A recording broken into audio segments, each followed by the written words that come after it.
นี่เนาะอันนี้ก็จะเป็นเต้นขายของกินอยู่สนามกีฬาลัก16เนาะแล้วไปเบิ่งตึกหน่อยนึงเราเป็นอะไรบ่เคยมาเนี่ยแนมเห็นสิค่าไข่ตำมะฮง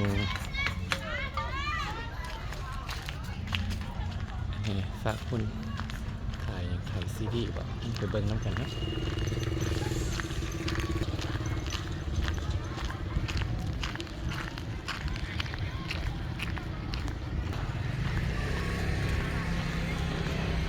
โอ้ขายเครื่องขายของต่างๆนี่มีหลายเต้นที่ยังบ่เปิดขายเกิดกันนี้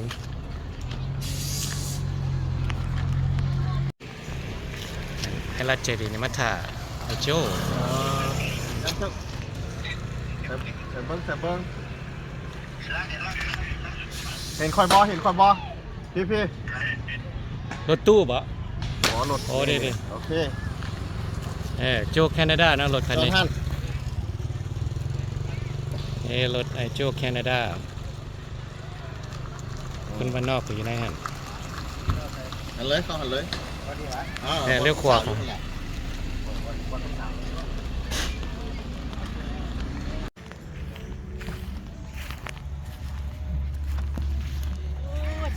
สบายดีเลยสบายดีเ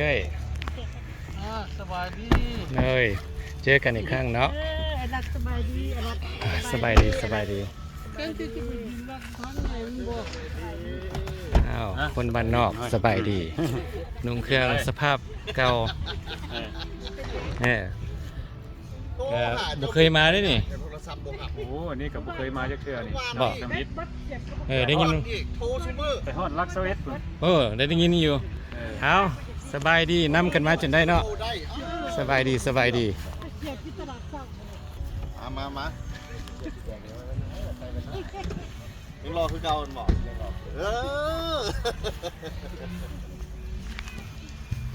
พามาเบิ่งนี่น้อยหนึ่งพามันเป็นอะไรทางในบุ้งว่าจะได้จ้างเขาบ่กินแล้วอย่างมาห้องน้ำเนาะเกิดต่างมาเบิ่งเลย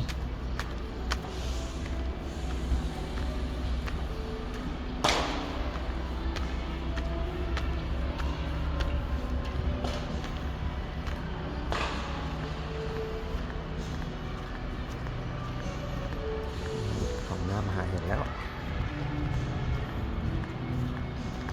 โอ้เย็นดีทั้งนี้อยู่แถวเต้นห้อน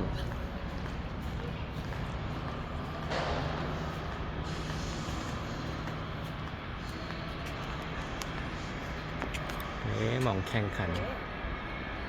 โอ้เส้นแซบนั่งกินข้าวกินกับยังเป็นพนักงานอยู่นี่ปะเลือกแข่งเป็นผู้แข่งขันบ่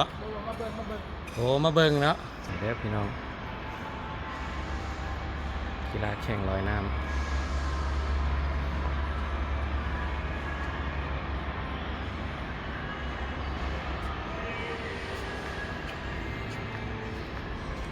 โอเคแล้วก็สนามตัวใหญ่เนาะมาเบิ่งซ้ายมือ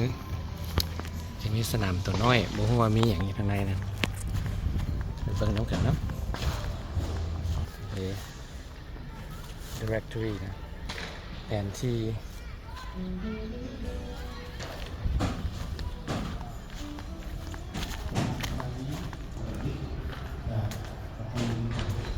ผู้ครับเท่าสหกรณ์สิ่งมาหนุนจากในขมวลขอเชิญนักกีฬาการเก็บลงสนาม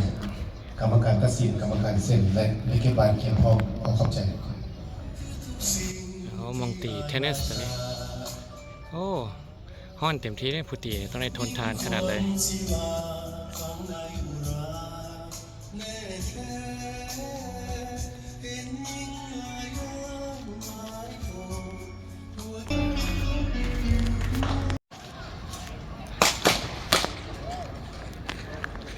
ฝากเลยเนาะมีการเล่นเกมสัตว์ปุ่มเป้าตามหู้ข้อมูลสัตว์ถึกสามารถได้รางวัล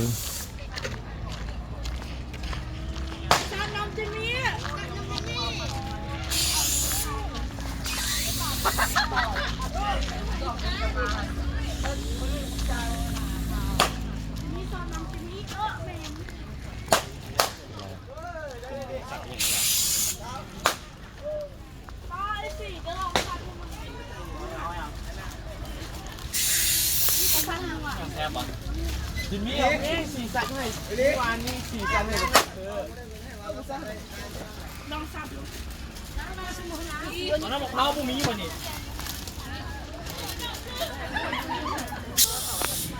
นี่ลายหมูสัตว์พี่น้อง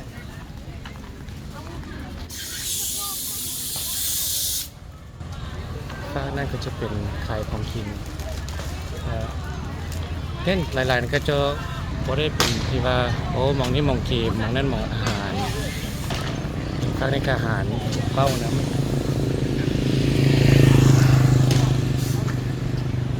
อันนั้นทางเข้ารถเมล์สีเขียวเนี่ยจะเป็นนักท่องเที่ยว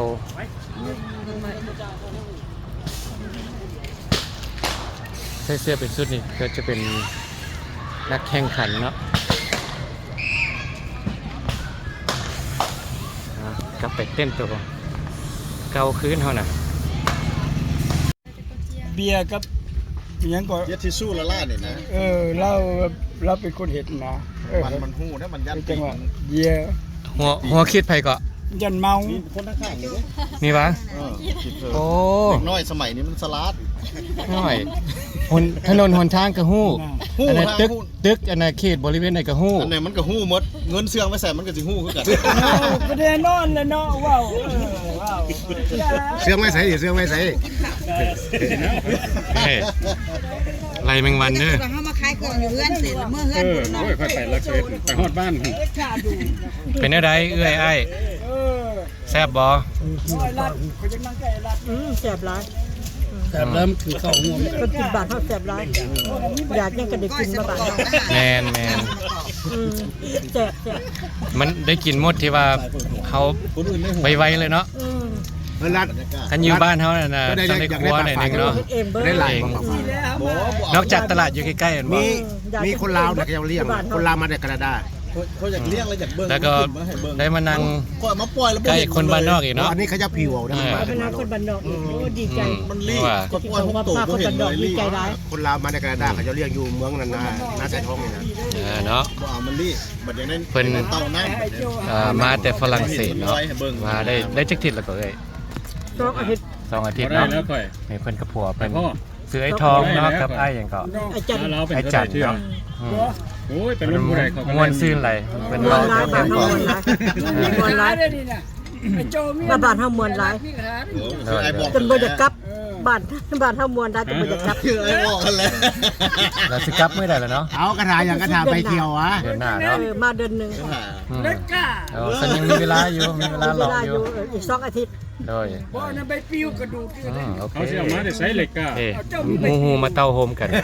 หลายคน ดีใจเนาะหลายคน ไปปิ้ว เอาดินะเขาว่าไปเที่ยวนะทิ่มได้ง่าก็ตาย เราคัมแบ็กเล่าสนัน ทิ่มได้ยังอีกเอามาได้ด่า มันหลาย สบายดีเด้อ แจ้งขึ้นยาปัญญาตายแจ้งโอ้มัน มือน้อยโอเคบอกมือน้อย รู้ไป โอ้เต็มที่เลยเต็มที่ขอบใจ ไอ้ตุ้ยกำลังมา ยังขาด ไอ้ ขาดค ตุ้ น ย เดียว นี่ส่งโลเคชั่นให้เราแล้ว โอเค มันก็ไอ้อันลาวเศร้าแล้วก็ว่าซิมาหักยังบ่เห็นเราเถื่อ ไปปิ้วกันเล็กกะ ถ้าเบิ่งตัวจริงเนาะ โอเคข้าไกล มื้อนี้จัดมาให้ตัวโดยเฉพาะ คักเลย โอเคบ่เด้อ ขอบใจหลาย อ่ะสนะ ๆเติบอืม เบาเท้าดิได้ยินอยู่มันยังบ่ไปเท้านี่คนอเมริกาบ่คนอเมริกาบ่ ไผ เบาเท้านี่ ลาวเศร้า เราเศร้า ลาวเศร้าเราเป็นนัก เสียง ท่อง ลาว เที่ยวอเมริกาเด้ ถ้าเปิดห้างค่ายนั่น ตอนนั้นเฮ็ดเปิดเฮ็ดหยัง เปิดห้างค่ายเฟ้อ แล้วก็ซิมา เซฟินี่ เห็นเจ้ากับคนบันดอกไปกะหาร แล้ เรา วเดี๋ยวชวนเรามานำ เห็น เราว่าโอเคเดี๋ยวนี้มันนัดกัน12เดือนโมงไปแล้วกัน คนบันดอกกับไอ้รัดไปเห็นหารเราตัวกับเมียเรานั่งสภาพ แต่บางเทื่อเพิ่นบ่ว่างก็บ่เป็นหยัง เห็น เนี่ยโคเล่ากันไปหา เปิดห้างค่ายเฟ้อค่ายกระเปียกเนาะ โลกปารีสจัด ท้องเห็น มันเกินไปตักบาตรได้ตักบาตร2เที่ยวแล้วเอาเมียล่ะ ไอเราเศร้าเรากำลังเราเข้าใจผิดเรากำลังมาละเดี๋ยวนี้ โอเค เราคือว่าบอกเรามืออื่นว่าสั่นเราแบบว่าโทรมามือนี่ก็เดี๋ยวว่ามืออื่นว้ายว่าตลกกันวะนี่วะ มื้ออื่นตลอดเนาะ ยังเขาที่ฟังเครื่องเขาฟังจะมีมือลงดำเลยเป็นไม่ได้ไทยก็เดี๋ยวบออันยูนี่แหละตั้งยูนี่แหละโอ้มันเป็นตัวใหญ่เลย ไอ้ตุ้ยก็เป็นยูทูบเบอร์ใหม่คือกันเนาะอันนี้ซ่องเพิ่นก็เติบโตแล้วนะนี่นะมาอยู่นี่โดยสบายดี ที่ยืนแย้งหมดเจ้าเลยนั่งไม่ได้เป็นอะไรแย้งถึงว่านั่งเงี้ยถึงว่าได้แย้งน้อยเลยโอ้ย เข้ามาดิมีจะกินมีจะกินมากนี่บ่มีมื้อใดสิบ่กิน อาหารได้ยิ่งอยู่ดอกเส้นแซ่บเลยแซ่บเลย จะแต่งบ้านเฮาแซ่บกรอบเนาะ หลายๆคนเลยมาเต้าโฮมกันเลยเนาะเด้อผู้ใดมาอยากเรา ผู้ใดก็มามีใบบ้านมานํยังไอ้โจเฮาบ่มีใบ ต้อ บ้าน น รับเสมอ ผู้ใดมาก็มีใบบ้านมานํเบิดยังไอ้โจเฮาคือบ่มี มีเสน่ห์มันคำกระบวน ต้นโตก็รอได้บ่ได้สิได้เจ้าสู้ได้อาจารย์ว่าโอ้ยเห็นต้นโตนั่นแหละเจ้าสู้กับน้องชายได้อีกอาจารย์ว่า บ่ร้องอันน่ะเอาแนวดึงดูดแล้วมาใส่ลองเบิ่งสิได้บ่กินอาหารได้ล่ะทุกมื้อน่ะ สมือบ่ กินน้ำหนสตรีทฟู้ด กินอยู่แคมป์คลอง น้ำแคมป์ทาง เลย เนี่ยครับบ่อาหารแคมป์ทาง กินแคมป์คลองเดไปกินตลาดเสาเดกระเปียกเส้นบ่กระปุ่นบ่ เลย เฟอบ่ปานใดทองบ่มักเฟอ กันไปนะ อายเพิ่นว่าบเพิ่นว่าางทีก็ไปกินข้าว บุญนี้เพิ่นย่างบ่ มีจอกพี่แจวตำบักหุ่ง ต้องย่างลง โอ้แซ่บบ้านเฮาแซ่บหลาย ย่างไป2-3 ก้าวก็มีห้านใหม่ตลอดเนาะ กินห่านนี่ออกไปก็มีห่านโอ้หิวอีกอยากอีกเด้เวกินอีก ฉะนั้นได้กินตลอดเลย กินตลอดบ่มีว่าสิบ่ได้กินตลอด ตัวอย่างกับตอนเฮาไปกินพิซซ่าเนาะ โอ้ ยังอยากอยู่ไป แซ่บหลาย เอาไปกินเส้นต่อไปนี่เส้น แซ่บหลาย มียัง ให้ มี ยั ข้าว ง เปียก จะอยาก กับ นะแบบ แม่น สต็อปบ่ได้นะ อืม แบบเฮาหยุดบ่ได้กินไปดิออกไปเจอตัวอื่นอีกโอ้ยอยากอีกว่าซั่น ใครเนี่ยอาหารมันบ่แม่น อืม พืช กิน อันน่ะที่ว่าอันมันก็บ่ได้ซอยให้ตุ้ยหลายนะอาหารแนวนี้ เฮากินเฮาย่างเด้ อืม กินออกจากห้านนี่ไปย่างไปหนึงกับท้องลงเด้โอ้ยหิวอีกว่าซั่นแกกินอีกบ้านเฮาน่ะสนุกสนุกหลายบ้านเฮา ถ้าผู้ใดมักท่องเที่ยวนี่ ท่องเที่ยวมักกินบ่ มักกินนี่สบาย ท่องเที่ยวบ่มักกินบ่ บึ้งเขาอยู่บนผู้เป้าอยู่ข้างกันล้มผู้เป้าหมดเลย เลย ผักอาหารการกินก็บ่แพง ดีใจนะมัน อา น่ะ หาร เอ้ กาย รกินก็บ่แพง ก็ดีใจก็ได้มาประสบการณ์ได้มีความมวลซื่น ก็ดีใจได้มาเจอพวกน้องนุ่งบ่ทุกคน โดย คิดว่าเห็นในเห็นเป็น FC เด้ FC คนบ้านนอก เด้ เห็นเบิดทุกคนนี่มาเจอดีใจดีใจไม่เห็นเบิด หวังว่าจะเป็น FC เฮานำเนาะวันนี้เนาะ เมื่อฝรั่งสิตี2ให้ดอกกดให้ดอก โอเค สิไปยายหมู่ครูเบิ่งแต่ละซอก โดยขอบใจหลาย สิซอยเบิ่ง ๆโดยนี่เด้อพี่น้องอันนี้เมียไอ้พ่อเนาะ โดย นี่กับแม่เพิ่นนี่ เปิดห้านขายเครื่อง โดยได้มันพ่อนั่งบ่ได้นั่งยืนอยู่หั่นเด้เสื้อขาวเลยเนาะชื่อพ่อแล้วแนะนำซื้อใหม่เด้อน่ะ ซื้อมาในจันทร์ อันนี้จันนั่นละแม่เด้อ แม่ซื้อแม่บูธ แม่บุ๊ดเนาะ โดย เพิ่นเบิ่งเพิ่นเนี่ยคือว่าแข็งแฮงดีได้น่ะ แม่60ปลายเด้อ 10ปลายเนาะโอ้ยังเฮ็ดเวียกเก่งอยู่นั่นน่ะเออ ไม่เท่า60ปลายลูกเคย70ปลาย เคยหนุ่มก่อนเนาะนั่นก็ เคยนุ่ม อันน่ะคนบ้านนอกนั่นน่ะได้มาพบหลายคนเนาะอันนี้ห้านเพิ่นมาสนับสนุนได้เด้อถ้าผู้ใดยังอยู่มานี่เนาะ มีอาหารสวรรค์เด้อเฮาเปิดบูธขายอาหารสวรรค์หม่ำสวรรค์ใส่กรอกสวรรค์ใส่กรอกเครื่องใส่กรอกหวานแพ็ค1ครึ่งโลครึ่งโลแสน25อุดหนุนได้เด้อ จะแล้ววันที่25เนาะมื้อนี้วันที่เท่าไหร่ก็ มื้อนี้23มาอุดหนุนกันเด้อ ห้านเพิ่นนี่อันน่ะนี่สนามกีฬานี่นั่นเนาะย่างเข้ามาทั้งหน้าสนามกีฬาเลยกับย่างเข้ามาหอมนี้เด็กเป็นไข่ลูกนี่ลูกซีนก็จะมีน้ำหลายๆแนวเบียร์ก็มีเนาะ โดยมีเบียร์มีน้ำมีตำมะฮุง1ข้าวเหนียว อาหารสั่งก็มีหลายแนวบ่ แม่น บ่มีเมนูบ่ บ่มี สร้างตามใจแล้วเนาะ แม่น ถ้ามีอันน่ะเครื่องเฮ็ดให้ได้เฮ็ดให้มันบ่ แม่นคันมีเครื่องเฮ็ดให้ได้คันหั่นเฮาบ่มีก็เอาหั่นใกล้ขาย โอ้ นำกัน ขายน้ำการยืนมันดีมาเลย โอเคเนาะเป็นได้ได้ขายดีอยู่บ่ บ่ได้ขายพอไปพอมาก็เพิ่งว่าดี คนไหลเนาะคน คนหลายอยู่หลายคนบ่กิน อืม มีแต่มาเลาะเละๆแล้วก็เมื่อหลายห้างได้กินเมื่อ โอ้แล้วก็หลายห้านแน่เนาะมัน แม่นคนขายหลายกว่าคนซื้อ โอ้เป็นอันนั้นเนาะนี่แหละก็เลยพากันมาสนับสนุนนี่นะ โอ้ยขอบคุณขอบ เอ้ คุณเด้อ ทีมงาน เด้อ ทีมงานยูทูบเบอร์เต็มมีทั้งหลังแล้วนะ แม่น อืม ขอบใจหลายมาอุดหนุน มีหลายคนเนาะคนบ้านนอก Welcome back Laos มีแล้วไอ้รัดใจดีมีหลายสายยันอีกว่าซะเด้นี่คนยืนเนี่ยเด้นี่สายยัน แล้วก็ไอ้คำ เออ ไอ้คำเคน เนาะแล้วนี่ก็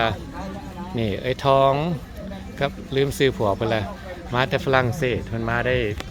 สิมาอยู่พักอยู่มายามเดือนนึงอันเพิ่นสิกลับวันที่10หั่นน่ะ โดย เพิ่นก็